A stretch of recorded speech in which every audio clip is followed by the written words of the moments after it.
Hey everyone, and welcome back to the Smoking Syndicate. I'm your host, Ben Lee, here in the Tatooine Studios in lovely Dallas, Texas. And we're joined by William Cooper in North Carolina. Hey, Will, how's it going?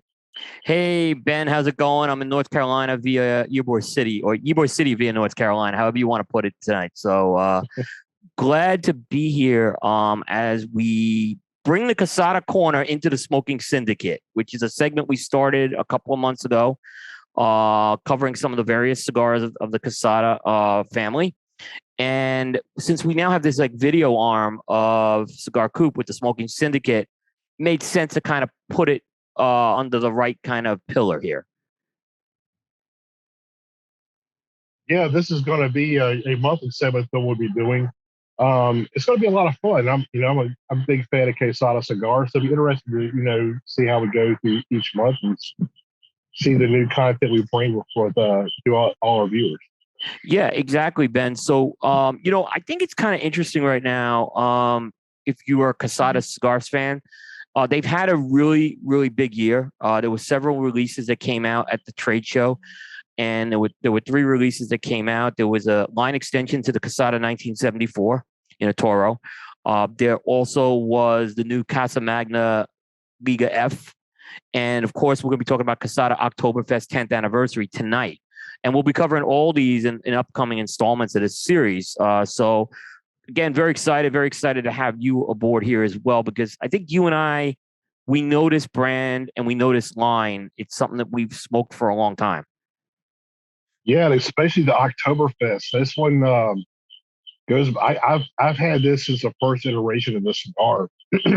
Back home in Mississippi, my cigar shop there is actually owned by a Miller Coors distributor, a good friend of mine, Paul Bertuzzi.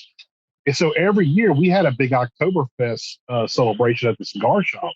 And of course, this cigar was featured every Oktoberfest. So it's always, kind of had a, special place in my heart, So I'm really looking forward to probably this 10th anniversary. Yeah, and actually, the one thing that really surprised me was when the cigar got announced. I'm like, it's 10 years since this came out, because I was at that trade show in 2011 when they launched this, and it was a big deal back then. And it was kind of something a little different that Quesada had really not done anything like this before. I mean, they've made a lot of great cigars, but what was different is they were actually trying to make a cigar that was ready to pair with a beer, basically. And over the years, this is kind of, they've kind of changed it up every year. So there's different sizes, there's been different blends. Some of them have been out of Dominican, some of them have been out of Nicaragua. And for the most part, it's like something they change it up every year. And I think what they do a good job about is keeping it fresh. And I think us as like cigar enthusiasts, we can kind of decide which ones we like better, just obviously to pick our favorites and compare and contrast. I think that's always a lot of fun too. Yeah, it always is, I mean, the first one has always been to me like the one that I judge everything by too, of course. Like most people with their first, like number. But I've actually enjoyed pretty much every single year. There's some years are a little bit better than others, but so I'm like you. 10 years. I honestly was not thinking it was this line was 10 years old. It seems like it was not only a few years ago when they introduced this. Yeah, like I said, it really went fast. And I was like, when they said 10th anniversary of this, I was like, wow. And last year we didn't have a Oktoberfest. Obviously, pandemic screwed everything up. So it was missed. I could tell you that. And Ben, I could tell you the other thing is, I live in the Charlotte, North Carolina area. The Quesada Oktoberfest is a very popular cigar in this area over the years. It's always been a very popular release among people who live here. So, like I said, it was great to kind of see. This year we have the 10th anniversary, and we'll talk about this a little, because they've changed up this cigar a little bit this year, as they do most years as well. Yeah, let's talk about this cigar. Let's show it here. This is the Bavarian size. It was a 5.5 by 52. Yep, 5.5 by 52. Yep, one of the original. That was one of the original sizes when that 2011 release came out. And there's also a size called the Uber, which is a 6x65, which also was part of that original release. And then there's a third size called Das Boot, which is a torpedo at 6x52, which came along a little later, that size. Yeah, I always thought that was funny. Das Boot was a torpedo. Das Boot, yeah, Das Boot. And you can see I have a box here. So this is the box that both of our cigars came out of the same box. So mine's empty right now just because I split the cigars up, but I happen to have mine here as well. And it's the virtual screen is not going to cooperate a bit. But what the first thing that you'll look at this thing, Ben, and a much darker wrapper than I've seen on any of the Quesada Oktoberfest before. Yeah, that's what I was thinking too. It's almost just like a Maduro, It's much darker than the previous iteration of the cigar. Yeah, and it's because the wrapper is different than what we've seen on some of the other releases. This is a Mexican San Andreas wrapper. That explains it. Yep. So over the years, I know they've used the Dominican wrappers for a lot of these, but I don't recall if this is the first time they've used the Mexican or not. I believe it might be. They actually did a broadleaf release of this for Abe at Smoke Inn, the Dunkel. So it's not the first time there's been a Maduro Oktoberfest, but as far as the national release goes and for the 10th anniversary, I believe this is the first. Yeah, that's what I was thinking too. I don't think they did I don't think they've ever done a San Andreas either. I'm trying to think back if I remember. Yeah, I was trying to remember that one too. But for sure, like I said, I believe this is the first, is what I'll say. I don't, like I said, I know there's been a Maduro before with the Dunkel, which I don't know if you've ever smoked it. That was a broadleaf they put on that thing. And it was very good. It was very tasty. So that, I was like a one-time release for Smoke Inn. So, yeah, we're smoking the same size. We're actually smoking these out of the same box. If you're interested a little more in the architecture, the rest of the cigar is Dominican tobaccos.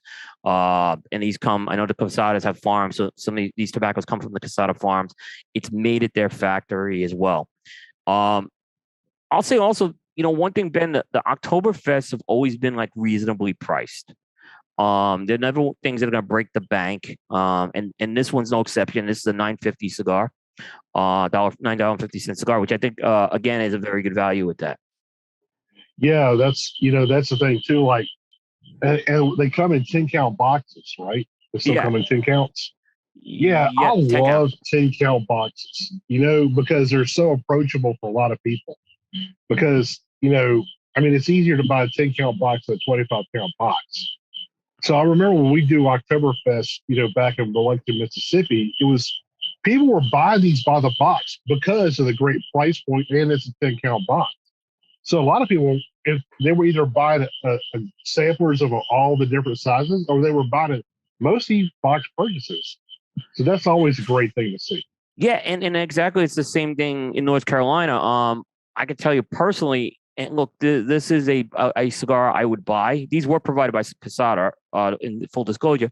But normally what I would do is the 10-count boxes made it very easy to get. Like, typically I'd always get one or two, actually usually two sizes. I'd end up getting a box of them.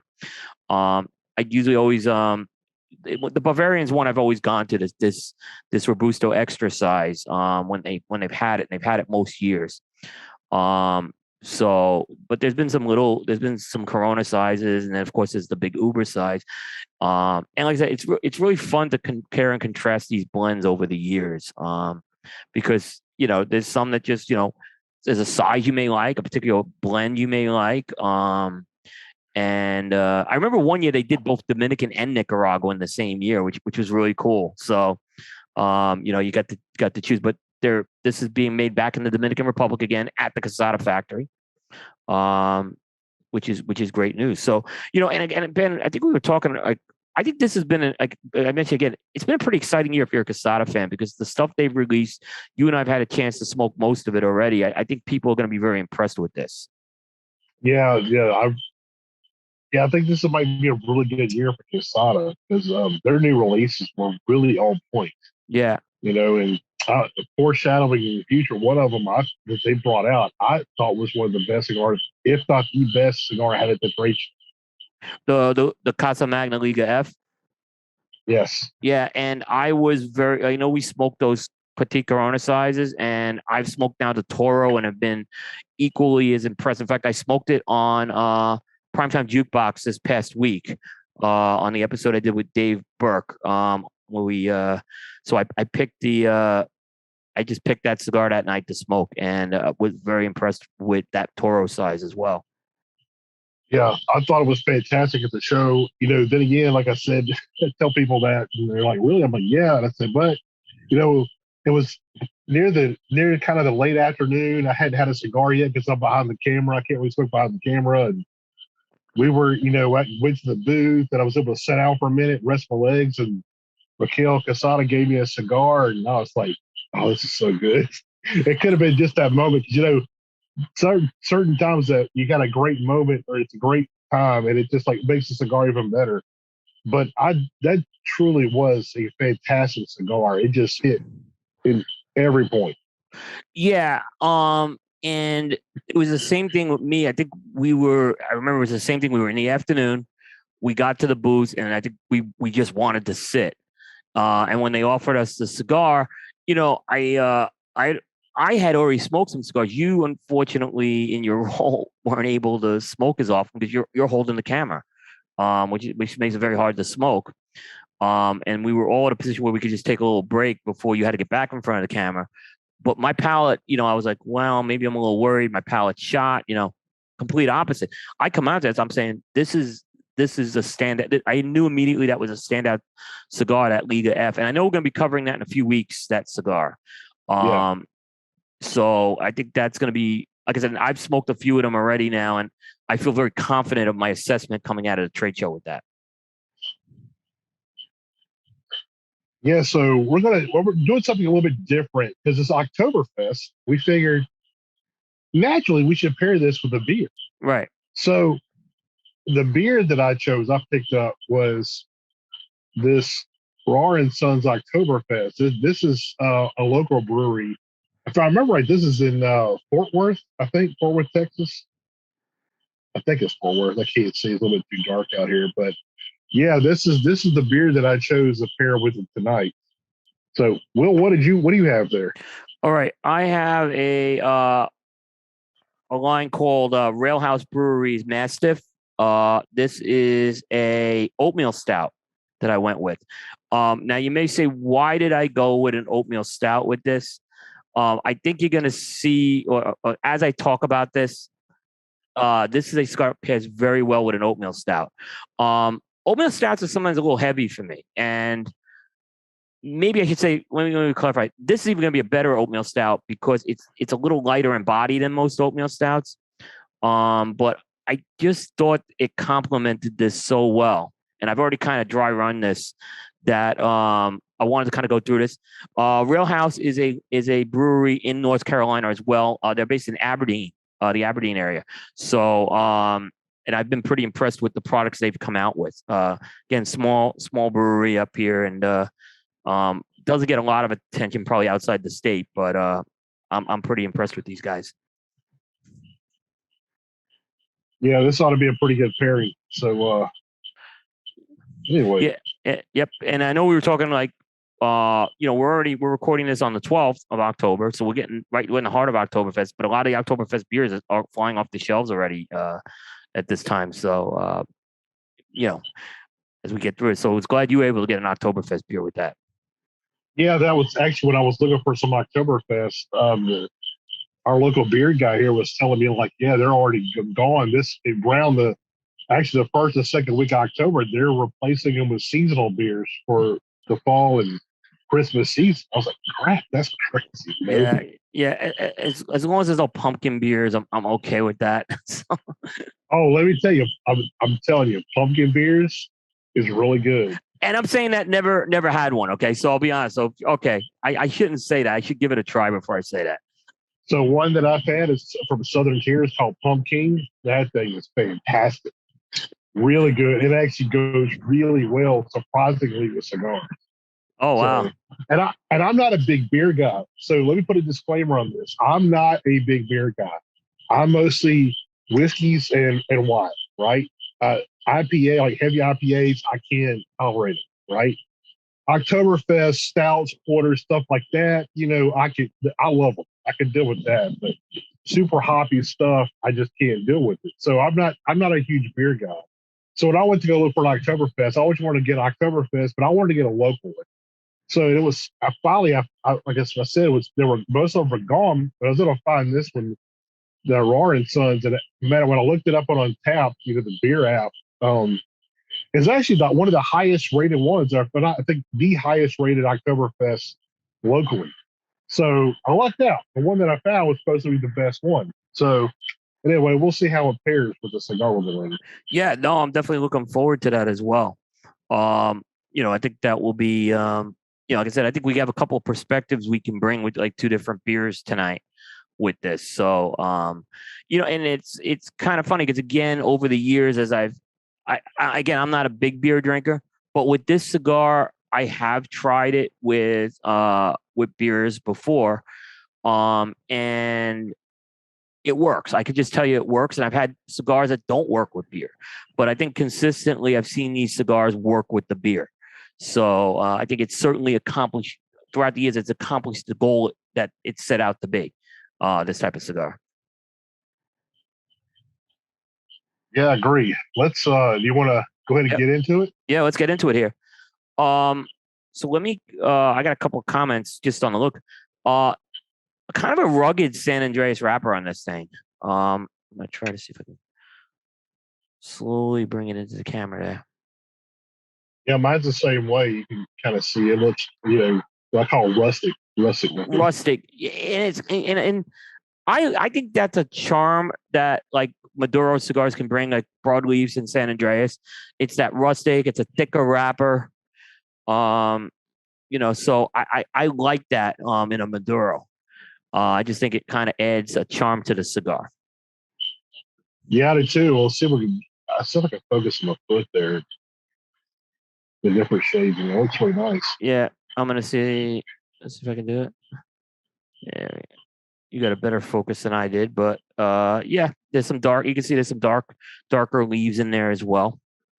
I've always found that these cigars are never cigars are gonna knock you over with body and strength. But they, at the same time, they are, I would say, pretty much what you call full flavored. Yeah, that's actually something you brought it back into my memory was I remember we would have the Oktoberfest. A lot of people were like, oh, I don't know, that sounds like it might be a little bit too strong for me. But they're really not. They've been historically kind of medium body for the most part, all the iterations. Yeah. Yeah, no, I think that's how I would say. Maybe a couple on the medium to full side, but again, not much more than that. I think they were and Quesada can blend some strong cigars. I'll tell you that. They can go across this. They can go from the mildest, like their old Fonsecas that they had at one time, to some. They've had some strong ones too. So, it's no surprise. They're very versatile on how they can blend these things. Yeah, I agree. Go ahead. I'm gonna cut the cap and I'm gonna test the draw on this thing. Yeah, let's do it. See what it's like here.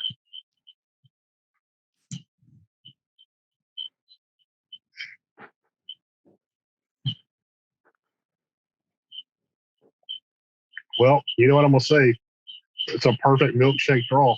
That's the milkshake draw, which you and I are fans of. It's got a little bit of. It's not very airy or open, as we say. It's kind of like sucking on a milkshake. We have to work it just a little, but that's exactly what I look for in a cigar.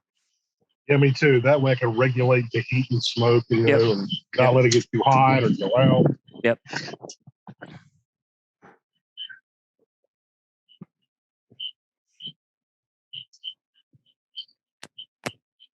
What flavors are you getting on the cold draw? I'm getting a little bit of a dark chocolate note is what I'm getting off this. Some earthy notes, maybe a little hay as well. But there is a dark like this. it's definitely a dark chocolate note, but it's not. I'd say a very sweet dark chocolate is what I would say. It's more of a bittersweet.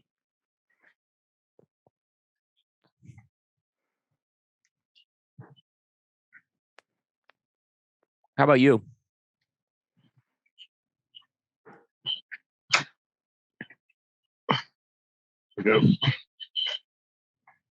Yeah, I kind of get the same thing. I get like almost like I call like a baker's cocoa, you know? Baker's cocoa is exactly what I would say in this. Yeah, not because it's not like that sweet chocolate. It's that baker's cocoa you get on it. Yeah, I get like an earthiness, that baker's cocoa. Yeah. Just a really rich tobacco note to it. Yeah, as I'm kind of sucking on it a little more, I get some of that for sure. I was getting a hay note as well a little early in this, and I don't know if that was just kind of me easing into the cigar or not. No, I get that too. It's almost like an underlying background note. Yeah, exactly. I mean, I could tell I'm touching Dominican tobaccos under this cover leaf for sure. It's a very good. I mean, this is for me a very good pre-light draw. I kind of like I said, I like the texture of this thing, and I like the flavors. It's enough to kind of, and I use the pre-light drawer, Ben, to kind of give me an appetizer on what's to come. I think it's a great way to kind of say, okay, this is kind of give me a preview of this. Once this cigar is toasted up, I can kind of get a feel for what I'm in store for. Yeah, I kind of do the same thing. I also kind of use it for if I am going to pair it with something, I kind of use that to kind of let me know what should I pair it with. You know? Yeah, and that helped with me. Flavor. Yeah, and that helped with me selecting what I selected too. Where I thought this would be a very good fit for this. All right, let's go ahead and light this thing up. Let's get into Absolutely. I have a lighter, yes.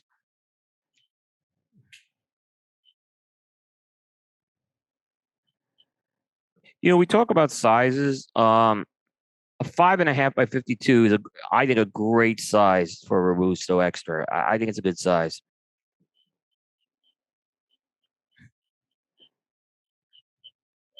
I agree. I mean, everybody probably knows by now I love smaller ring gauges. Corona, Lonsdale, Corona Gorda, you know, but after that, my next favorite size is actually the Robusto Extra. I love this size. It's a fantastic size. Good. I mean, 5.5 by 52 or a 54. This, you know, it's not too big. Plenty of, you know, smoking time. I mean, I don't know. There's just something about that size that just works really, really well for me. Yeah, I agree. By the way, the aromas on this thing, our initial aromas with the smoke, are fantastic.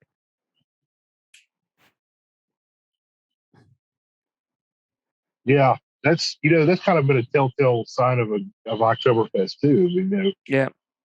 I mean, I don't know. They've always been quality smokes. I mean, you know, it's the thing when you're like when we would have the big cookout for Oktoberfest and everybody's in the room. You know, the beers, the brats, the sauerkrauts all in there going, and you got everybody's lit up at Oktoberfest. I don't know, man. It just works. You know, it just smells really, really good. I agree. They've always had such a beautiful aroma. You know, they do. A room note, really. Yeah, but this one's going to be definitely like this is definitely, you know, it's very. I think this is a very different cigar than you're going to see from the previous ones.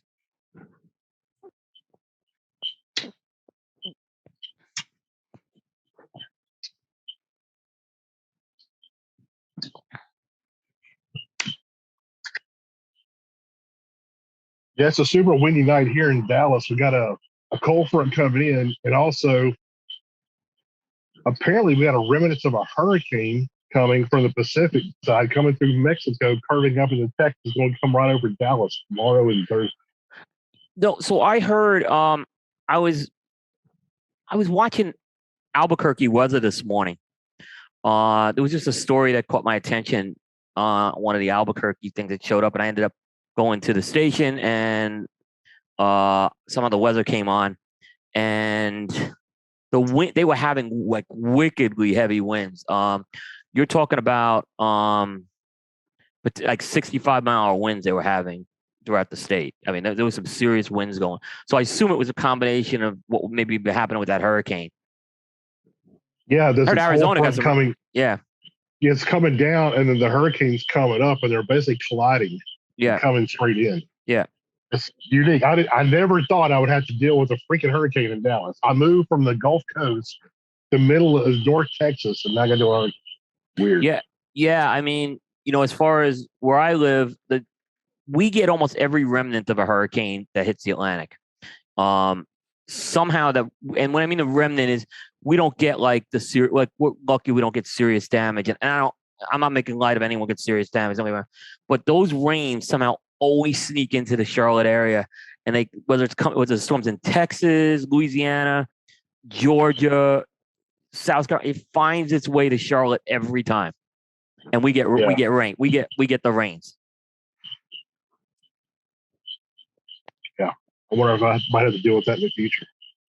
You never know. Yeah, it's a big state, and it's funny. It's weird how the weather will hit. Sometimes you'll get a storm that hits the east, and it's sunny in the west. Sometimes it's like 70 degrees in the east, and it's 30 degrees in the west. It's crazy. Yeah, we'll see how Asheville weather is. Yeah, it's a great. You're heading up there, right? You're heading up there pretty soon. Saturday. Oh, good for you. Beautiful time. You're going like at, you're really going at a great time of the year. That time of the year in North Carolina and Asheville. Asheville's kind of a little ahead of us on the fall schedule, so it's like more leaves already have changed up there than in Charlotte, which is in the south part of the state. But it's a great time of the year to be up there. I think you're gonna really like it. Yeah, that's I love that because I'm a big fall winter guy. I'm a big Christmas guy. Fall season, the winter time. I love that stuff. Yeah. I'm give me a mountain over a beach any day. Give me a snowstorm over 115 degree weather any day. Me too. Same way. Yep. We had much more winters, obviously, when I lived in New York, and particularly when I lived out of the city. In Charlotte, you get enough of a winter to like keep you satisfied. You get a snowstorm a year, and maybe every 3 or 4 years it's a heavy snowstorm. But it's just enough, like if you want to enjoy a little, like you'll get when the snow comes in, it's a nice day. It's like usually an inch or two, and you can just enjoy it, and you're not going anywhere because the roads are all icy. So, yeah, yep. We talk about where we're getting in the first part of this. I'm getting some more of the notes that we had on the pre-light draw.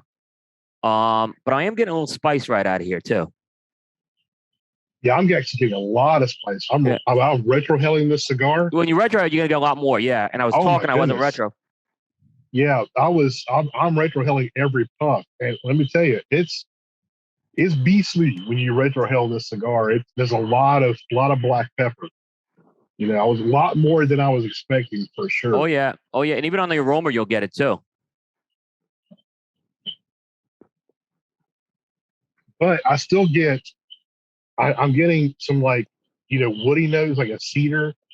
I still get that baker's cocoa, but it's not as strong. No, it's definitely not as strong. It's a little more earthy, maybe too, in that. Yeah.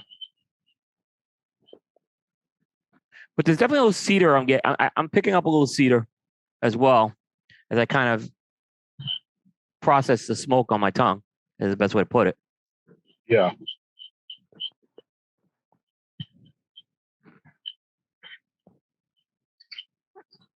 But I am getting the baker's cocoa. Yeah, I'm getting that. I'm getting a little bit of earthiness. There's almost there's like a nuttiness too, but I can't put my finger on it. I can't decide what exactly that is.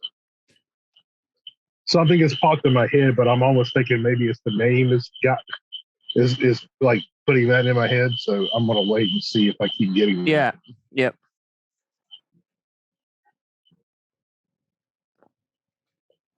But it is a lot sweeter than I was expecting to be. That to me, the cocoa, like I said, it's there, but I swear it seems to have gotten a little bit sweeter than on the pre-light. Yeah. Like I'm getting a little bit more forward, but that So that baker's cocoa, but it's almost like it's been sweetened a little bit. And that sweetness is kind of more in the forefront too, as well. It's really an interesting start to the cigar. Yeah, it's definitely, like I said, different from what I've had out of any of the Oktoberfest before. Definitely a little sweeter that you're saying that. It's not overly sweet by any means. I'm not a fan of heavy sweetness on a cigar, by the way. I don't like that syrupy sweetness on a cigar. I like it when it balances in with the other flavors. I know some people really like that. Yeah, I know some people really like that, like that cherry sweetness. I don't like that. Like, no, I'm not a fan of it either. I like it when it's an accent, like it's there supporting other main notes. Yeah, you know? Yeah. I don't like it when they're overly sweet, but this one is definitely not like that.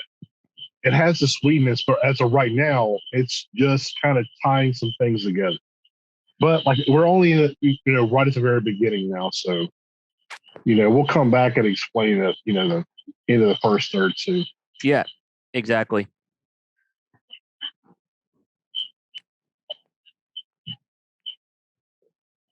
I have to say this is off to a good start. I'm really enjoying this. Yeah, I've already smoked it, and you and I were talking in the green room, and I said, Ben, and you're going into this for the first time smoking it. I did smoke one of these already, and I said, Ben, I really think you're gonna like this cigar.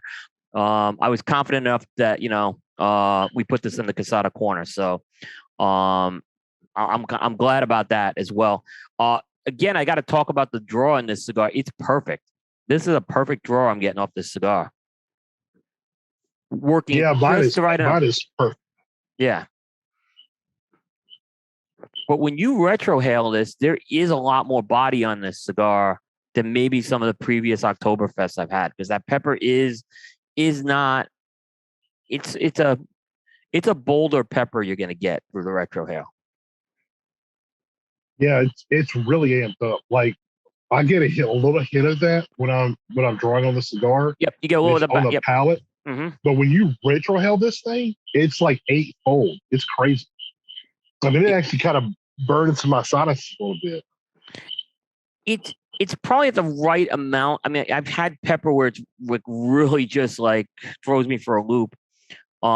It's settling down a little on the tongue, though. The pepper, like some of the pepper I had earlier, it's definitely settling down a bit.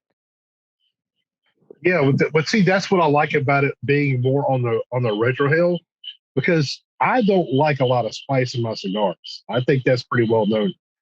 But when it's like a lot of it's in the retrohale, you can control it, right? Yeah. Like I don't, when I do a full retrohale, it's a little bit too much. So I just do a half retrohale or even a quarter retrohale. Yeah, and that's kind of how I do it. And if you watch how I smoke, you can see that clearly. And I've told people, if you don't retrohale, try the half or the half. I never call it half. I said just kind of do a light retrohale is what I'd say. Yeah. And it's not going to be overpowering, especially a new smoker. You don't want them to retrohale something like this right out of the gate. But there's no reason why someone new can't smoke this either. So you just kind of go a little easier on the retrohale. Yeah, that's kind of what I do. I mean, I like black pepper. I just don't like it when it's like the focal point of a cigar, right? Yeah. This is definitely not that. It's there, but when you retrohale, it's a lot of it. So what I've just been doing is I blow a little bit of smoke out and I retrohale what's left over. Yeah. And it's really, like, to me, I almost feel like you have to retrohale a cigar to get the full flavor of a cigar. I know a lot of people don't do it. It's uncomfortable to some people. That's fine. Enjoy it how you like it. That's what matters the most. Yeah. But to me, when I retrohale, I get a lot more flavor. And even if it's a big spice kick, I just tone it down. Just a little bit, Exactly. That's all you have to do is you just adjust it. You just kind of adjust to it that retrohale. You don't have to go, you kind of have to, you don't have to kind of completely just, And the milkshake drawer will help with that. It will help with that. It will regulate that a bit. So, you can kind of, and the best thing is, like I said, if you're a new smoker, get it to a comfort level. Get the retrohale to a comfort level for you. I think I'm going to crack open this beer now because we got a little bit into it. Let's see how they kind of pair up. Yep. Sounds good. Now, Yeah, do you normally go beer first and then draw, or draw first then take a sip? I do both, actually. Okay, I do both as well. I like to do both. Yes. Because I don't really know which one is like, there's a chance that one of them's going to overpower the other, right? Right. So what I usually do is I do a draw and then I take a sip. Mm-hmm. And then I'll know. I'll have an idea. Yep. The next time I'll take a sip and then I'll do a draw. Yep. Hopefully I pick something out that it's balanced. That nothing overshadows the other one. Yeah. But if it does, at least I'll know. Okay, go with the lighter profile first, then follow with the heavier. As we're kind of going to do that, I'll just say that this cigar totally stands on its own. At least so far as I'm into it. And again, I've smoked this. So this is a cigar. I think if you don't drink beer, you could still very much enjoy this cigar. I think that's an important point to make. Oh, 100%. This cigar will pair with a lot of stuff. Actually. Yeah. Yep. Yeah. I mean, we're pairing it tonight with beer because it's called the Oktoberfest. It's October. It's a time for Oktoberfest. So why not? Why not? Exactly. But the fun thing is, you get a box of these. And by the way, you don't have to just smoke them in October. Smoke some along the way, let them age. That's always fun. And try it with some different beverages, whether it's malt beverages or something else. Wow, that's interesting. Okay, so what I just did something even different. It's like a third scenario. So I did a puff, a drink, and then a puff. Like a triple. And what I actually, the beer tasted great. Like this good balance between the cigar and this beer. But the beer has a little bit of bitterness to it. So when I drank the beer and then I smoked the cigar, the sweetness was more on the cigar after I took a drink of the beer. Interesting. Even though you took the beer. So definitely what I'm getting is, and I found a little more effective with this one, is to take the drink first and then puff. It will enhance some of that chocolate. If you want to get a little more, pulling a little more of that chocolate flavor out, or enhance that chocolate flavor, it's going to do it. Yeah, that's actually what this beer is doing too. Yeah. But what it's doing is it's bringing out that baker's cocoa a little bit more. Not a lot. It's making the cigar sweeter. Yep. But also, it's probably the combination. It's almost like getting a bready note, like a malty note to it as well with this beer. And I don't know let's see if you can see this. So this is a Oktoberfest, a Marzen lager. Uh-huh. And it's a really good beer. Really good beer. It's going really good with this Oktoberfest. Perfect. I'm glad. I was kind of wondering how it would be. Now, the opposite, if I draw this first and then take a sip, a little of that lingering spice, that is kind of going to go on top of this oatmeal stout. Yeah. So that's kind of what this one does too. Yeah. It's not, but it actually smooths that spice out. It's gonna smooth it out for sure. It's gonna smooth it out for sure. But this kind of oatmeal stout, it has a little bit of almost like a coffee note to it, is I guess the best way to put it. It's a slight coffee note I get from this thing. I don't know if that's just something from the fermenting process. So when I drink this, standalone, you get a little bit of that coffee note. It's kind of dark. It's also kind of what I call, I don't have a better word for it, Ben, a dark beer note, which is a little bitter. So it's got a little bit of bitter. Yeah. Yeah. Now, I would say, like I said, I'm not a big beer guy, but one of my absolute favorite beers are oatmeal stouts. Yeah. I absolutely love them. I do too. Like I said, this is a little lighter than most oatmeal stouts, which is, they do make light oatmeal stouts. It's not uncommon. But a lot of them are a little heavier too. But I opted to go with something a little lighter. I knew this was lighter to go with. Yeah, that in our shop back in Biloxi, we have a private member side, and like I said, the owner owns a Miller Coors distributor, and Yeah. He would actually put some beers in the private size. Yep. And one that he would put in there that almost was just for me was a Samuel Smith's Oatmeal Stout. I could not get enough of that. That thing paired so well with so many cigars. It was crazy. Yeah. That's like I said, the stouts go very well in general with a lot of these Oktoberfests that I've had. I haven't, like I said, I've never tried this beer with any of the other Oktoberfests though. The cigar's maintaining, it's pretty consistent right now. I haven't gotten a lot of change ups yet on it, but the pepper has definitely gone down on the tongue. Yeah, mine has too. But it's still on the, you're still going to, a little bit on the retro it went down, but not much. It's still there on the retro.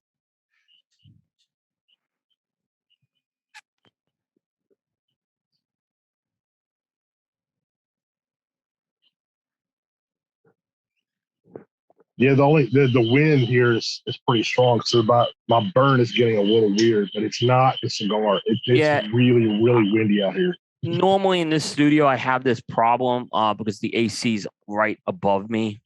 I opened the bay door tonight because it was too hot, obviously. So that makes it a little easy. But I have that a lot here. It's the same thing. You can tell it's not a combustion issue, but wind will, and like I said, you have some serious wind in the area tonight. So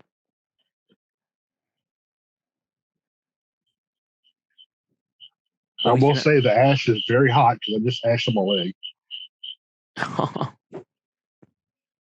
I am going to ash out right now. I know it's literally starting to move to do it and it fell. Yep. I may start to pick up a little more of the cocoa now. Yeah. Yeah. Well, actually, once I ashed out, the cocoa came back out again.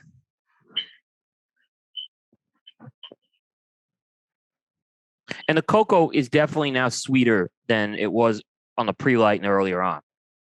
I almost wish that I paired this with a stout. It has stout type flavors. Yeah, and that's like when I was like talking with my son, he thought a stout would go. And my son, he has smoked cigars. It's not he hasn't. He said, "I think you may want to try stout with that." But it definitely, it really complements the stout well, is what I'm going to tell you. It's definitely, and I just did your routine, the puff, drink, puff, and I get it. I'm totally getting it. That's the way to handle this, is what I'll say.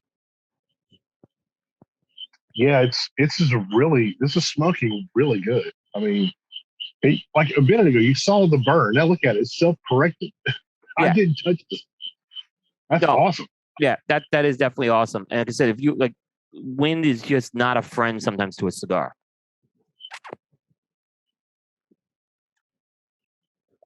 I kind of do the Jose Blanco rotate. I mean, you ever see how he rotates a cigar?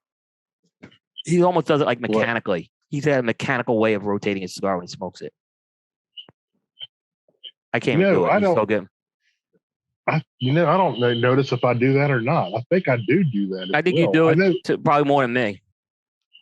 I know whenever I have a combustion issue on one side, I try to put that on the bottom so to see if it'll self-regulate. Or if I know if I'm out here where it's windy, right, I'll try to aim the side that's not burning real well into the wind.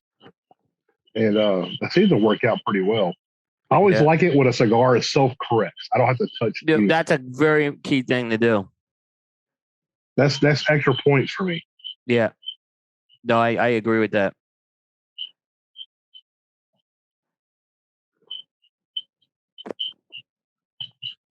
This Rail House, another one I was going to try, was they had a vanilla porter. I was debating that one as well, but I went with the Mastiff. That would be really good. Yeah, I went with the Mastiff, but I think I definitely want to try it with the vanilla porter that they offer. I think it would be good, but I think that the oatmeal stout was the right choice. Yeah. And it's got this like dog on here. That's how if you find these. Yeah, Mastiffs. Mastiff, yep. That's the the beers, the Diamond people. Yeah. Well, they got where they house some of the diamonds. They have double fences. In between the fences they have Mastiffs. That's their guard dogs. Mastiffs. Yep. there's a nuttiness off this stout that it comes back to the cigar. So I'm pulling a little more nuttiness when I pair this out of the cigar. Yeah, see, I was getting that in the beginning. Right. I'm not now. getting it so now much I'm now. really getting it, but it's when I take the sip of this is when it's going to pull it a lot more. Where I'm like, now it's almost like this chocolate nut I'm getting on the cigar. What I was saying earlier, when I said, like, I think the name, maybe you're putting this in my head. What's popping into my head is like marzipan, something like that, like a flavor. But I think it might be that just Oktoberfest and the beer is putting that in my head. But that's what keeps, when I take a draw, I'm like, what's that weird note?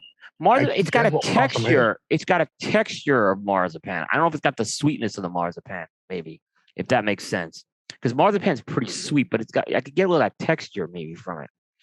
Well, I meant like not so much the sweetness, but kind of the nuttiness of marzipan. Okay, yeah, okay. That part I could see too. Yeah, because like it's almost like an almondy, like because to me when I get the sweetness, right, I get the cocoa and I almost equate it with the cocoa, but it almost seems separated in the profile, right? Yeah, and I get the nuttiness with the sweetness. I think that's what's bringing the marzipan into my head because it's like a sweet almond paste, right? I think that's where it's coming from. I think that's what's bringing it. Now I don't know. Maybe that went into my head because I see exactly what you're saying with this. That's coming in. Yeah, even with this, with the oatmeal stout, but I haven't taken a sip in a few minutes. I have a Belgian triple that I bought in there too. I thought would go really well with this. I'm gonna try it with it next time. See how it pairs. So I think it would go really well with this. Now I think it will go. Like I thought it might be good, but now after smoking it, I'm thinking it will go great with it. Yeah, I think so too. I mean, I'm not all up on these seasonal beers. Don't get me wrong, but I don't know. Like this particular cigar, I don't know how it would go with those summer beers. Is what I'm saying. I don't think it would go well with those. I don't think it would. I don't think it's gonna go good with and I like the white ales and stuff, and I don't think it would go well. I mean, that's up to you to decide as the cigar smoker. I mean, it could be any. I have had IPA cigars pair well with IPA beers pair well with cigars. I don't think it would pair well with this cigar, but I think it would with other cigars out there. Yeah, that's kind of the problem what I have with beers, right? Yeah. I mean, my old cohort, right, Brian Hewitt, was in the Cigar Review. He's a big beer guy. Yep. And I always was picking on him and our friend Dan Reeves, who, writes for Cigar Press. They're real big beer guys. Yep. And there's so many beers out with the weirdest combo of crap put in them. You know? It's like, here's a hefty Weizen mango raspberry nut buttered apple smoothie. What the hell? Where's beer? Is there a beer flavored beer anymore? Like, why is there so many weird flavors in beers now? Like, it's just so odd. Well, I'm sure. It's kind of funny, Now every cigar, you see the cigars. There's some companies that every cigar tastes like a candy bar, and some of them are infused, with things, but there are other ones that everyone they come up with the candy flavors. Like, don't you just get a tobacco note once in a while? Yeah, I know. But I know the beer. It's a little different because those beers aren't infused with these types of things either. That's why I'm kind of making that analogy. But it's like, there was one. These guys have an orange blossom beer. I don't think it tastes like orange blossom. Is kind of what I'm getting at. Yeah, I will say there's a brewery in Tallahassee, and I went there one night because they had the Cousins lobster roll truck. Oh man, those are unbelievable. Oh. Yeah, they were there, and there was a massive line for that place. It took me 2 hours to get 2 lobster rolls. It was unbelievable. But while I was waiting, as I was in line, the line kind of looped around, right? And I looped right in front of their beer checkout area. So while I was there, I bought this one that was a summer wheat ale made with satsumas. Oh, really? I have to say, that was fantastic because it was hot. It was so hot that it was the middle of summer. That beer was so refreshing. So I kind of like it when it's in the summer beers, but it's like, I don't know, they're just sung with so many weird flavors. Yeah. It's just odd. So I think we're about to the first into the first third now, right? Yep. I'm heading to second, third right now with mine. All right.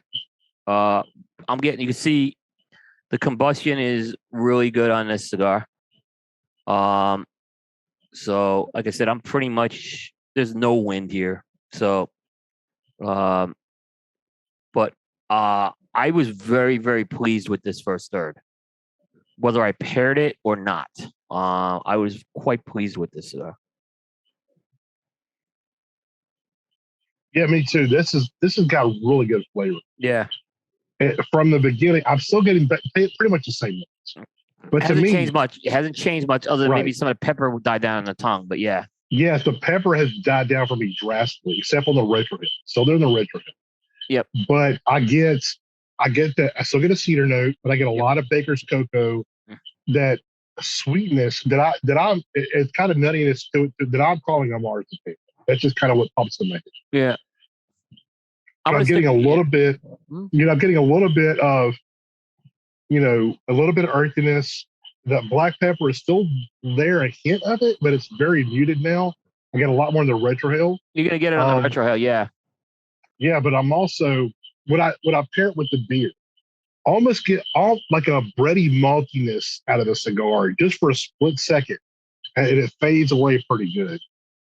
But when I pair it with I don't get it unless I pair it with that beer. So it's probably coming from the beer.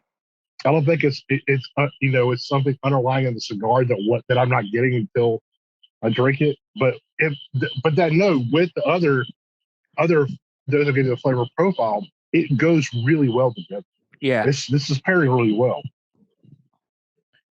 I would say this is medium in strength and body. Which is pairing well with this oatmeal stout, which is, I'd say, medium in body. So it's, like I said, it's not a full blown oatmeal stout in terms of body, but I would say this is a solid medium right now. If you retrohale at that body, maybe closer to medium to full, if you're going to really retrohale that cigar. Yeah, and I also would say, too, I agree with that. It's a medium body. On the finish, to me, is like about a medium finish, right? It's not short, but it's not a long finish either. It's actually, yeah. Like some may want a little, like if you're pairing, I know sometimes people like a little longer finish sometimes, but I would say this is, medium finish. Yeah, which I know we've talked about this before. You like a short finish. Correct? I like a short finish, but when I'm pairing, and I don't pair that often, I do like a little more on the finish. Because otherwise, I like a long finish. A long finish is ideal. Like a long finish is ideal if you're doing a lot of pairings. Yeah, I just like. But this will work. Finish but this will work. This will work. Yeah. Yeah, but this one is pretty good. It's a medium, not a medium finish. I got a few seconds more after I blow the smoke out and stuff. Yep. But it's going well. It's like I said, it had a slight burn issue when I said that I think it's for the wind. And now it's burning pretty well. Yeah. I mean, it's a little bit uneven burn, but it's windy out here. Yeah. I don't know what the wind. And look, it is a little thicker wrapper you're going to get on this. But the combustion, at least, is fine. I have a slight jag on my burn, but again, this is nothing that's going to cost points on a review. This is just this ash is just perfect. Yeah, our winds right now, according to my weather app, is 17 miles an hour on average. Yeah. So if any of that stuff's coming out of New Mexico, you may be in for some heavier winds later on.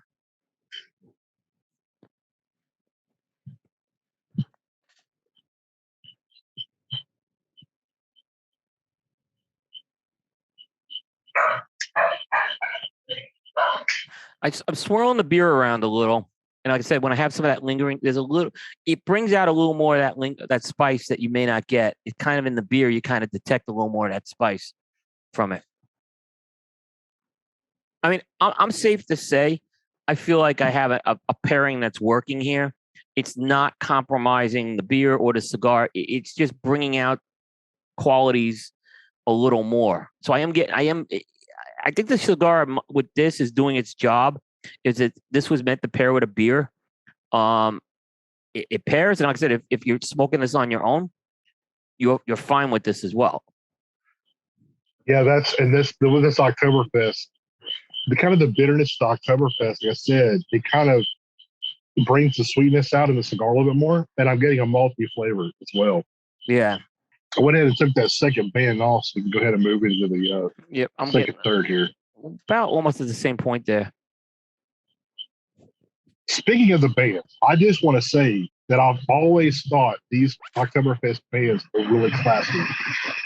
I've always thought they look really, really good. Yeah. And it's kind of a little bit of a this is the third style band they've had. So the first band, it's hard. Let me see if I can get it on there. If you look at where those German flag colors are with the Q, that was the band. That was originally a full band that you had on this cigar. And then I think like the fourth year they introduced a band with this design, and it was blue in color. Similar to the color blue you see down here, and it had the stripes going around it. And then in 2017 they went to the white bands, which they've had ever since. I liked the white band with this darker wrapper. I think it works well with the darker wrapper here. I think it looks. This band is my favorite one so far of all of them. Yeah, I think this looks great. I think they did a great job with this band. Yeah, I was a fan of. I liked all three. The original band, which had the German flag colors, when I was talking about that Dunkel that was for smoke in, it looked good on there very much with that darker one. I can't compliment the aromas that are coming off this cigar enough too. There's a little nuttiness on this aroma. When you retro, you'll get the nuttiness, but the pepper is going to overpower a little bit. But as you get the smoke kind of go in front of you, you'll get some of that nutty aroma. It's almost, I don't know if it's starting to change a little, but that cocoa note is starting to move. There's some bitter components that are coming into the cocoa note now. Not at all. That's not a negative, but it's kind of losing a little bit of its sweetness. And I like when it starts to hit that point. It's almost like it's moving. It's moving. There's almost like a little bit of a coffee note I'm getting in here now. That's it. I'm gonna see if I can find that. I don't know if that's a product of drinking the oatmeal stout or not. I don't know if that may be a residual effect of that. I don't know. It's possible because I'm not really getting that. And that's actually one of my favorite notes to get. That's why I'm saying I love that coffee note. And it's just, I think it's coming from the oatmeal stout because I think my tongue's been coated with it now pretty good. So I think it's coming from that. It doesn't feel like it's the cigar transitioning to that.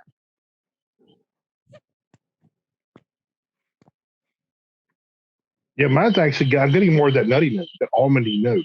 Definitely the almondy note is, if you want to say, it's definitely coming out on that. I mean, my experience with this, and this is now, I've smoked this, this is my third one, I think, of these. I really have been impressed with this release. I mean, the ultimate judge is if you're a consumer, go out and try this cigar. I think you're going to be really pleased, especially if you like the Oktoberfest. It's still in the wheelhouse. Like I said, it is a very different cigar than those previous Oktoberfest, but it's still very much in the wheelhouse. Yeah, I agree. This is a very approachable cigar. Yeah, it's not too heavy and it's not too light. Right? It's a medium body, medium flavor body. The body and the flavor profile are both medium body. To me, it's so far not overly complex, but it has a lot of really rich, delicious flavors to where it's still an interesting smoke. Yeah, it's keeping me interested enough. It's not doing heavy transitions, but there are nuances. Like we're talking about the cocoa notes.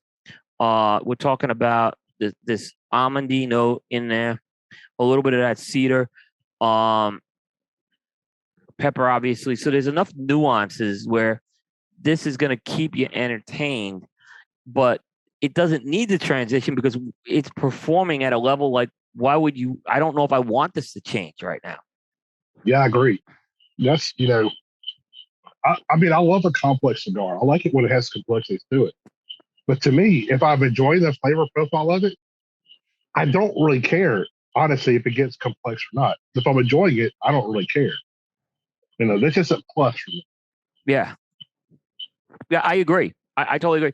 But when I get, and look, I'm not trying to criticize other cigar reviewers. When I see 20 different nuances, it's a little too much. Usually if I get 4 to 5 nuances, that's enough to have a satisfactory level of complexity in my book. Maybe it's not uber complex, but it's still enough where this cigar's keeping me interested. Right. Yeah, I'm the same way. And to me, when I say complex, I don't necessarily mean I'm going to get 20 different notes. What I mean is that it changes throughout the cigar from the first third, second third, and last third. That even if it has, say, 5 flavors, they kind of all intermingle to where, one will be up front, one will be in the background, and they'll swap. They'll swap out. To me, that's complex. Right. That's exactly how I would look at that too. And exactly. I mean, even when we were getting like a little more spice up front and it kind of settled back, and the spice is now very much in the back, except on the retrohale. But it's changed up. That's, and some of that almondy notes now really come up in the second, third. So it's a little hard to, I think when you pair it, it can mask the complexity a bit. But not at least what I'm doing right now. I think it's complementing. It's not like I've kind of been going puffing without it, and then I've taken several drinks with it without puffing, and I just feel the integrity of both the things I'm tasting tonight are in play. Right. That's kind of why I kind of waited on the beer a little while, right? Like, because this is my first cigar. This is a first impression on this. You've had this before, so you kind of knew what you were getting into. Yeah, I mean, yeah, exactly. What I was going to say, what I was trying to do was I wanted to smoke the cigar a little bit, get a feel for it initially, before I started adding something else into the flavor profile, to where I might miss something on the cigar. Yeah. Now, I'll be honest, I wasn't really detecting the almondy note even when I did this the last time. So it's something that sometimes I don't know if it's the power of suggestion that comes into play, or if it's, legit. I think power of suggestion does come into play when you're tasting. I do. I don't think there's anything wrong with that either. And sometimes you just need to hear something where it just makes some sense, Yeah. So, I mean, what I see that as too, like, in our, our circle, we have a lot of our cigar reviewer friends and stuff. We all talk about all finding different cigars when we get stuff. And I like to actually have the cigar before I hear anybody's take on it. Like, I won't read reviews until after I've done mine, because I don't want that put in my head. But I've had the stuff where I'm smoking a cigar, I'm like, what is that note? I can't put my finger on it. And then somebody, I'll see it, like you'll say it, Bear, Aaron will say it, our buddies that were developing out, somebody on there will say it, but that's it. That's what it was. Because you always have that, like, I can't make it out, right? And it's funny, even if it's a reviewer, sometimes I've come up with it and I think I've done a good job with it, right? And then after I'll read someone else's review, I'm like, damn, they actually may have nailed that a little better than me. Not that I was wrong, but they nailed it. Yeah, one that I'm really close with palate-wise is our buddy Seth Geist. Oh, yeah. We sometimes, if one of us gets a weird flavor, the other one will get it, Yeah. So it's like a lot of times, he'll say something like, "Oh, you're right. That's what that was." There, Yep. I think the last one was I forgot what cigar it was, but I couldn't put my finger on it, and I'm surprised that I didn't. But it was a tea note, like a tea, right? And I was like, "What is that?" I drink a lot of tea. I don't understand why I didn't pick that up, because when we say we get a note of this, get a note of that. It's almost like our brain remembers something, right? Or it puts it has some kind of connotation, like it has something, right? Like I said about the sweetness and the almond, to me, marzipan came to my head, which is it's an sweet almond paste, right? It's ice or filling, right? That's what popped in my head, because it's used a lot in German and French pastries. It's all over New Orleans. Like you can get it's in everything. Yeah. That's what popped in my head when I got that sweet almondy flavor. That if you haven't had marzipan, you're not going to get that. You're not going to think of it, but you'll probably get the sweet and the almonds or whatever. Yep. No, that's true. Somebody always says something about leather. You get leather. How do you know what leather tastes like? You go chew on leather? I know you don't chew on leather. It's mostly has to do with your smell. Now, you've walked into a department store or like you might say a Coach store that's got beautiful leather handbags and jackets and men's wallets. You that smell that's in that store, that smell of a nice leather jacket or a briefcase or, I have some real nice, gun sleeves for hunting and stuff, and they're made out of leather. They're that leather smell. That's what it is. It's not. No, we're not going around licking on leather. But nor have I chewed on. I've not chewed on leather, but I don't know. Because I've smelled enough leather, I think I have a sense of it, right? What it would be like chewing on leather. So sometimes you can come up with it. I tend to get more leathery notes on a pre-light draw a lot of times, and then once the cigar is toasted, I tend not to get as many of them. And that just may be me. I have to say, I have actually chewed on leather. When I would play baseball, on a baseball mitt, they got it where the ties or little leather ties on there. Yeah. So we're in a close game, and I would play center field, and I'd be out there doing that. Sometimes I'd be like nervous, like, oh my gosh, take this guy out. And I'll nervous tick, I'll be chewing on that little piece of that leather tied something, Now I have chewed on wood. Yeah, and I have chewed on wood. So I know what wood tastes like. I mean, whether it's anything from a toothpick to a wood stick, I've done it. So I have chewed on wood. I'm not gonna deny that. For me, when I talk about wood, I'm mainly because I do a lot of smoked meats, right? I'll smoke a brisket or ribs or chicken, whatever. Yeah. And I use different woods. I use, a lot of hickory, maple, peach, pecan, cherry wood, apple wood, mesquite, alder if I'm smoking fish.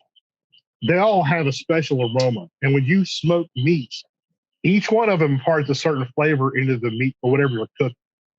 So when I talk about wood, that's what I'm thinking of for that. Or in wine, right?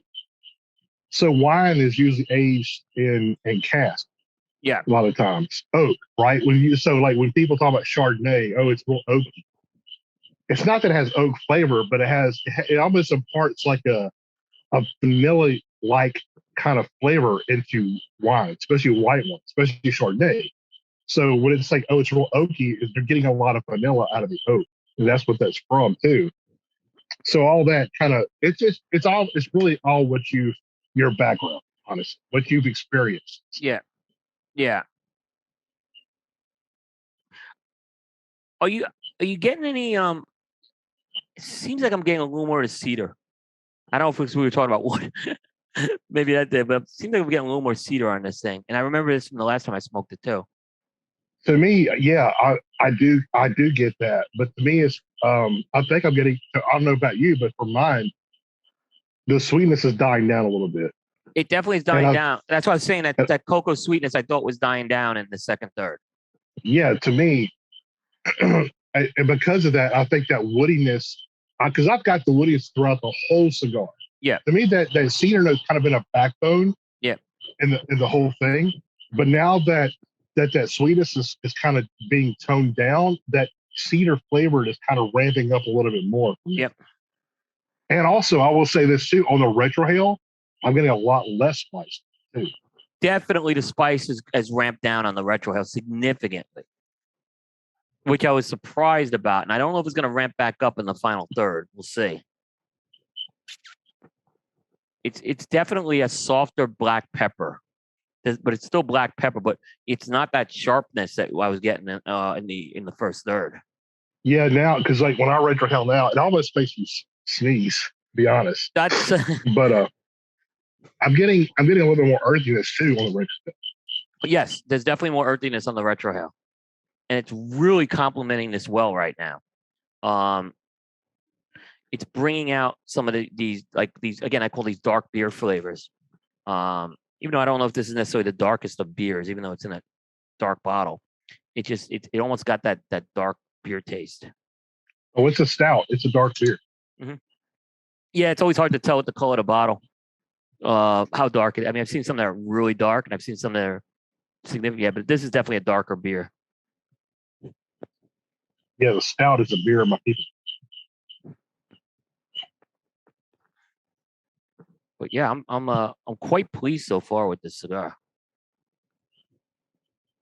It goes back again. I've been, I think it's been a good bounce year for Quesada for sure. Pandemic last year, every company just was hard, but I think they really focused on 3 releases this year. I've been very high on the that 1974. It's one of those cigars. Every time I smoke the 1974, I like it better and better.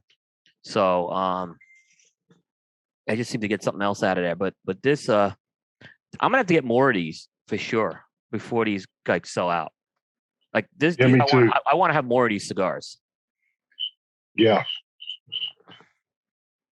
I'll talk about that more in our conclusion, but yeah, I agree. I agree. Yeah, we'll hit some of those points. I know we're jumping ahead on that. Yeah, or I'm jumping ahead on that. Yeah, are you probably at your end of your second, third? Yeah, I'm pretty well into the second. I'm about at the midway point.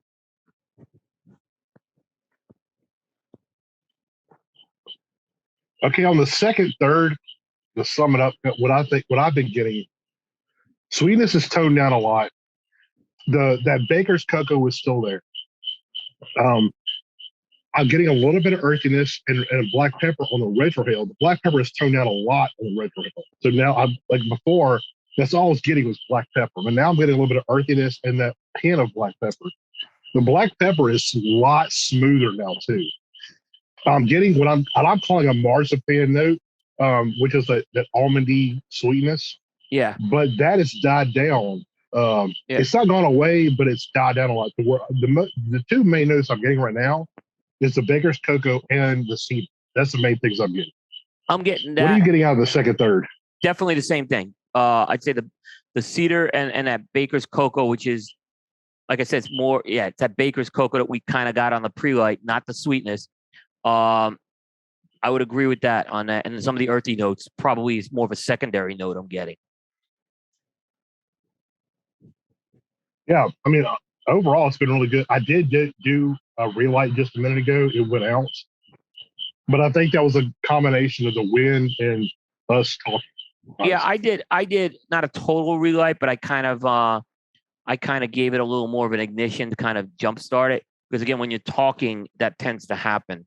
And I've done enough you and I've done enough of these to know that when we're talking on these shows, we have to do that. So I don't think that's a factor of anything else than just us multitasking as we're smoking, drinking, and talking. Right. Yeah. And I'm still thinking, to me, it's medium body, medium flavor profile. And still, to me, it has a medium finish still. But it's smoking for me really well. I'm enjoying it. Yep. All right. Well, we'll smoke this to the last third, and we'll give you our final conclusion when we get done with this. Absolutely. One thing I really like about this cigar is, I'm also, these bands came off nice and easy. And the idea is when you have a band come off, you don't want to pull it off too early because there's a little glue on it. But these bands, I've kind of gotten them. I kind of get them to like that 1/4 inch before the band. And then at that point, it's ready to just come off nice and clean. I mean, so these bands came off very cleanly on this cigar.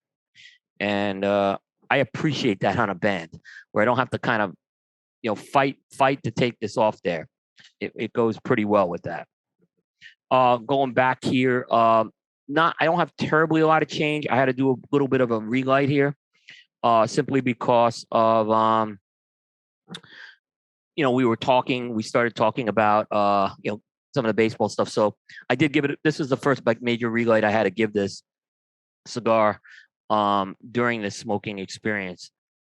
But certainly, as we're kind of going through this, if you like San Andreas wrapper, I think this is a very good cigar to enjoy a San Andreas wrapper type of smoke. It's not, and again, this will come out when we kind of do the end as well. It's not your cookie cutter San Andreas cigar by any means. It's got but I think if you enjoy some of the San Andreas, some of the earthy flavors, when you get a little bit of that cocoa powder, I think it's something that's very, very good as far as that goes.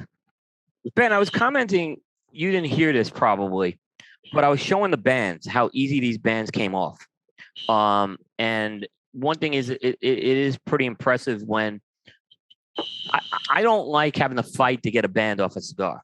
And I usually go to about a 1/4 inch before the band, and that's where it heats up the glue enough where it's ready to come off. These came off with like total ease.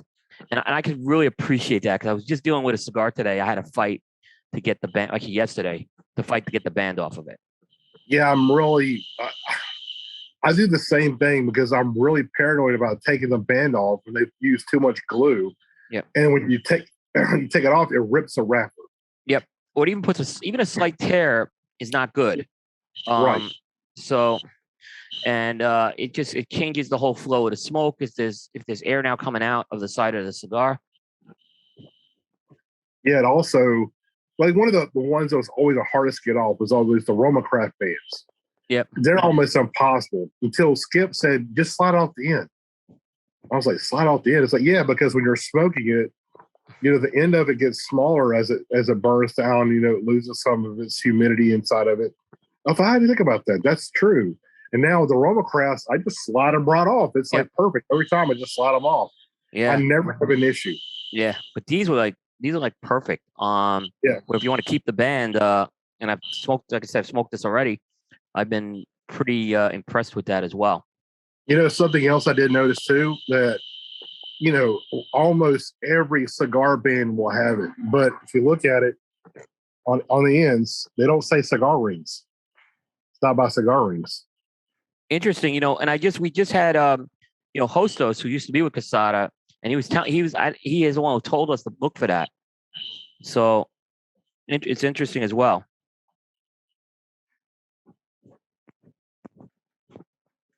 I'm getting more spice now.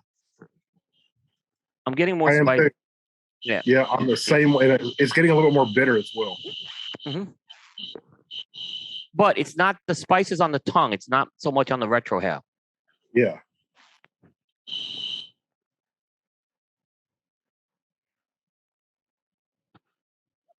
So I get it on the retrohale, but it's still not like it was in the beginning where it's really strong. Yep. Exactly. I did have to do a relight while I was doing that whole song and dance. So I did do a relight, but that was, expected. So again, great burn, great draw. It's still in the medium. I still put this as a medium. I wouldn't let the spice fool you as far as a strength. Sometimes people confuse spice with strength, and that's not the case here. I get that a lot. A lot of people say, "Oh yeah, this is a really strong cigar," and I'll smoke it. I'm like, "This isn't strong." Yeah. Spice there's a lot of spice. Yeah. It's not overly strong. Yeah, I'll tell you what I am going to pair this cigar with is a black cup of coffee. Yes, that is my number one favorite thing to pair cigars with. Yeah, is coffee. This would be an outstanding black coffee espresso. Yeah. I am really like I was thinking about that as some of this started to change more from a more of a bittersweet cocoa, that baker's cocoa. Like that would really, really do interesting. What would you smoke this cigar in the morning? Yeah. I would. Even with that pepper up front, I still would smoke it in the morning. Yeah. Yeah, it would be my first choice, but the body of it is still okay. I don't really like a full body cigar in the morning. Yeah. Yeah, I'm a big Connecticut. Yeah. I love the Connecticut shade wrappers. To me, that's pretty much my go-to morning cigar. But matter of fact, I think it was the day before yesterday. I had a Diamond Crown Maximus first thing in the morning, and that's not a strong cigar, but it's a little bit more than I normally would smoke, and it went great with my morning coffee. It tasted so good. It's been a long time since I've had one of those. But I'll be smoked this in the morning. Might do that tomorrow, as a matter of fact. Yeah, I think this cigar is it's an any time of the day cigar for me, is what I'm kind of getting at. For me, it's actually now end of the day cigar. I tend to like something medium. I tend to like to not have my strongest cigar. If I'm smoking multiple cigars a day, I don't like my strongest cigar at night. Maybe after dinner, I'll have that strong cigar, but as my nightcap, I like to be in the medium range. So this would be ideal. It is going to be my nightcap probably tonight. So as we do this. Yeah, same with me. I think this is actually a good cigar to pair after a good meal too, like a steak. Yeah, that's what I mean. It really is. I wouldn't don't pair it with sauerkraut. That's one, but yeah.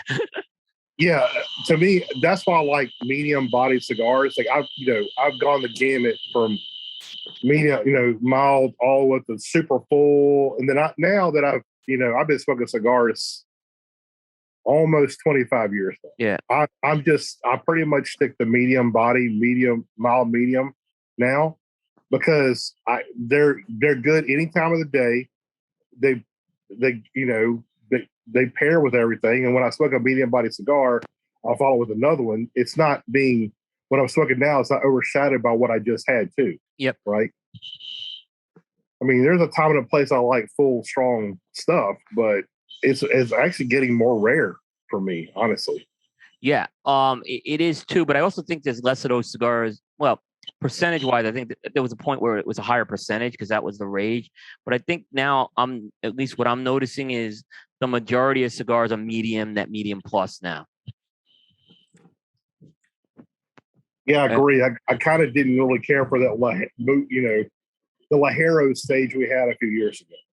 Yeah, but one of the Quesada cigars I love, and I think it's one of the all-time great releases, was that 40th anniversary Corona Classica, which was the Connecticut. Yeah, I agree. And that's the one that Manolo blended for the 40th. And I'm telling you, it was a number 2 cigar of the year for me. And it got beat by another Quesada cigar, which was the Nat Sherman, Joel Sherman that year. Oh yeah, that's another outstanding. Again, I had another Connecticut on that. So, I mean, that's how good that cigar was. It got beat by another Quesada cigar that year. But yeah, that cigar is just epic in my opinion. It's a more limited release they have. They don't do them that often, but if you get your hands on those, they age really well. So I've put some of them away for years, and they've smoked fantastic. My favorite all-time Quesada cigar is the España. To me, those were unbelievably good. I love those cigars. I remember when that cigar came out. And Charlie Minato called me. It was the first time I ever talked to Charlie. He's like, how the hell did you get it? And I'm like, someone gave it back from Fro Cigar for me. So I was like, because they were going to, remember they were going to go to Spain originally was the whole thing. They did. Yeah, they did. Because I remember when I first got them, I had to order from Europe. I had to get them from Europe. Yeah, and I think he was asking me if they were in the States yet because I had put it away for a couple of months and it already gotten released in Spain. So I think he was looking to see if I got it from Spain or who had got it from Spain because I think he wanted to try it. And it turned out then it got released at the trade show. And you remember that other one, the Jalapa they did? I don't remember that one. Yeah, they did they put a Jalapa wrapper on it. So they took off they had a Corojo wrapper. The Hispania had a Corojo wrapper, and they did something called the Quesada Jalapa, and they put a Jalapa wrapper on it, which was unbelievable. Yeah, that one, I remember when I got those originally, I only was able to get a few of them. I was like, oh my God, I was kind of rationing them out because I didn't know if I'd ever get them again. All of a sudden, I get a phone call from one of our favorite people saying, hey, I got some boxes. You want any? Stogie Santa. Stogie Santa. That's the guy. I just talked to him tonight. So I miss him so much, man. He's a guy. Yeah, I told him anytime he wants to come out of retirement, let me know. He's not retired, but he's not doing the broadcast game. He's he's enjoying his nights at home with his wife. So, but yeah, we were just talking today because I had to have him bring me get me some cigars. So I said I need these. He's like, I'll send you these right away. So, but yeah, he was very high on that cigar too. But yeah, that the España I think is, and I'm hoping we do a Quesada Corner on an España at some point because I think it's worth doing that. Yeah, I totally agree with that. It's a fantastic line of cigar. Yeah. Are you getting more bitterness now? Like, not in a bad way. No, yeah, I'm getting more. Bitterness is not bad on a cigar, but there's more bitter flavors. There's more of those bitter cocoa flavors I'm getting now for sure. Yeah, when I say bitterness, I don't mean it negatively. I mean kind of like a bitterness of like a coffee. It's not harsh. It's not harsh. Yeah. Yeah. I'm getting a little more spice on the retrohale. Yeah, I'm back to where I can't do a full retrohale. It's a little hard because now you don't have a lot to work with. So either. I'm getting towards the end of it. I'm into the nubbing stages right now. Yeah, I'm about to the end of this too. I don't really smoke a cigar down very low. When I get almost maybe about an inch left, I'm pretty much done. Yeah, the cigar will tell you when it's done. Yeah. Yeah. But again, I'm like, this thing is firm. This thing is not burning hot. So great construction on this cigar is what I'll say. Yeah. Yeah, I think we're both at probably the end now, huh? Yeah, I think we're getting to a point where we can probably wrap it up if you think so.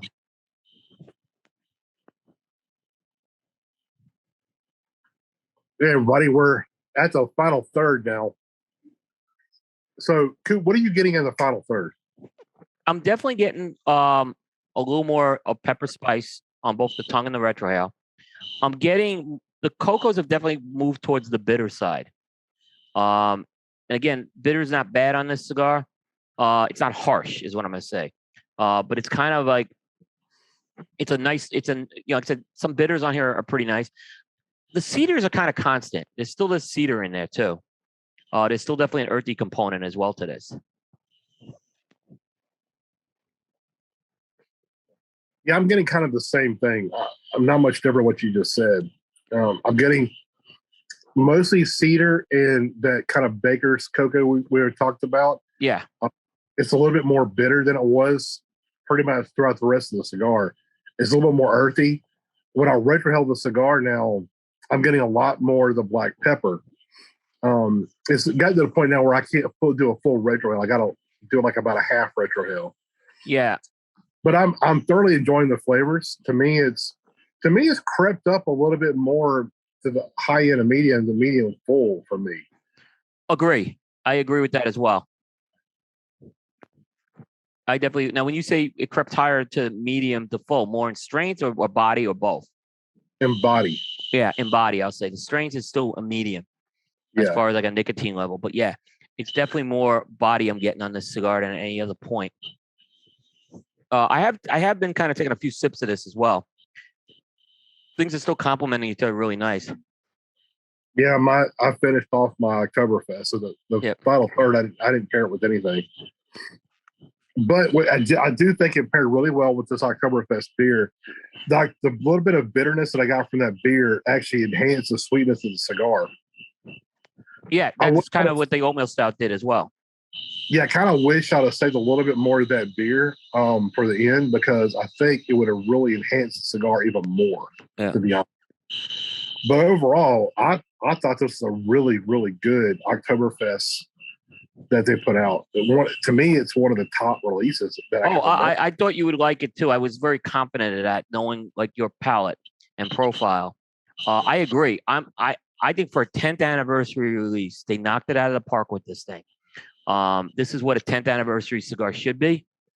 I feel it kept the other thing I kind of was saying, I think when we were having the air problems or the audio problem was it's not your cookie cutter San Andreas cigar either. No, absolutely not. And I'm gonna infer that it's probably a lot of the Dominican tobaccos under the covers here with this thing, which they haven't really disclosed a lot of the specifics of the Dominican tobaccos. I'd be curious if they will. and some of the primings that they used as well. I'd be very curious with. But I agree. This is this is one of the top releases that I've had of this thing. Yeah, for me, I would definitely. To me, it's box work. I would definitely. I do want to get a box. Yeah, this is definitely worth a box purchase in my book. Whoops, my bands just fell. But yeah, again, 10 count box that you get it. Let's try that. Yeah, 10 count box of this thing. And price like it's under $10.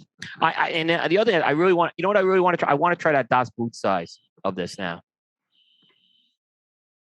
Yeah, that was always kind of the hidden gem a little bit. Like I always prefer the Bavarian size, so I always buy that one. But the Das Boot had a little bit of a unique flavor on it all on its own too. Yeah, there was one year the Das Boot came out, and I want to say it was like 2014. I think it was one of the Blue Band releases. That the Das Boot was like the best size that year. And I usually, like every year, I'd at least try to smoke one of each of the sizes. And sometimes there were a lot of sizes, sometimes there were less. But there was one year the Das Boot just like really, really shined. It always was a really good size, but there was one year it was just that was the best size of that. Yeah, the only one I never really cared for was the Uber. It's just too big for what I enjoy. Yeah, but I'm gonna try the Uber. I'm gonna try the Uber in this. I'm really curious to see how the Uber smokes with this. Yeah, I mean, going off the flavor profile of the Bavarian, I definitely want to try the Uber and the Das Boot. Yeah, I think there's enough to keep me interested in this to see. But I'm curious with that tapering of the Das Boot, what it's going to do with this. Yes. Just a lot of the things we talked about tonight, how that's going to change up some of the flavors. I think that could create it could create some very interesting scenarios. I'm not going to try to predict it because I think it could be different with every cigar. Yeah, overall, I think it's a really, really good release. It's definitely one I will be smoking a lot more of. Yep. I got a winner here. So what would be your final score? 91. Same. 91 for me, too. Is that what I was thinking? Yep. It's a really good cigar. I think it's box worthy. I will definitely get a box of these. And I definitely want to try the other sizes as well. It's a very good quality, medium body, great flavor profile. To me, it has everything, you know? Yeah. To me, it keeps the Oktoberfest vibe. So it is a big blend change that I think we've seen, especially with the wrapper change. But it's created a great. It keeps that Oktoberfest vibe. You can smoke this with a beverage or not. I think either way, you will be very satisfied with this. And it's kind of interesting, 91. I'm really kind of when I went with that 91, I'm kind of basing it not with the beverage. I don't think the beverage necessarily made it. It made certain enhancements, but I don't think it took away from how I overall assess this cigar. There's a lot of factors that go into it. Same with me. I tried. I tried several puffs without the beverage. I kind of spaced it out good to where it didn't. I don't think it enhanced the cigar enough to where, like, I think you need to do that. I think it did help it a little bit, but I'm the same way. I'm basing it off what I got for just a cigar. Yeah. Not how the pairing did. I didn't add anything for the pairing at all. Yeah. I don't think the pairing skewed this thing off. Like sometimes the pairing can really skew it, is what I'm saying. I don't think, at least my choice of pairing didn't do that. Same with me. I mean, mine, it did pair really well, but it didn't change anything I thought about the cigar either. One way or the other. I agree. Well, on that note, I think we covered it pretty well. You have any programming notes for the rest of the week and next week? Yeah. So just on if you're watching this live on Thursday, we're gonna have Leo from Nova Cigars as our special guest. So that will be on Primetime episode 205. That's Thursday night, 10 p.m. with Aaron Loomis and I. So you'll want to tune in for that. On special edition with Bear Duplessis, we are still finalizing the date and the topic and the guests for that show. So that will be a late October show because that show is only a couple times a month. On Monday, October 18th, We're going to have Jukebox, Primary Jukebox episode 53. Dave and I we're doing our alphabet series where we cover cigars that start with a letter, and we're up to the letter. We just started this, so we're doing the letter B. So we're going to do songs with the letter B. So it's a fun exercise that we do periodically. We started earlier this year. All right. And then Ben, any other Smoking Syndicate stuff? Well, I'm going to post our second roundtable that probably should be up tomorrow. Yep. I'll probably get this up Friday. I haven't decided what we're going to be doing for next week just yet. Yep. And I know we're going to have probably another roundtable maybe later in the month as well. Yes. And we already have an idea we want to do for that one. Yeah. If anybody has any suggestions for the roundtable, please let us know. We're open. Any suggestions that you want to see? Yep. So, on that note, I think we covered it pretty well. So, thanks, Ben. Yeah. Like, comment, and subscribe. Check us out on Podbean and also at cigarcoop.com. And we'll see you next time. Thank you, everybody.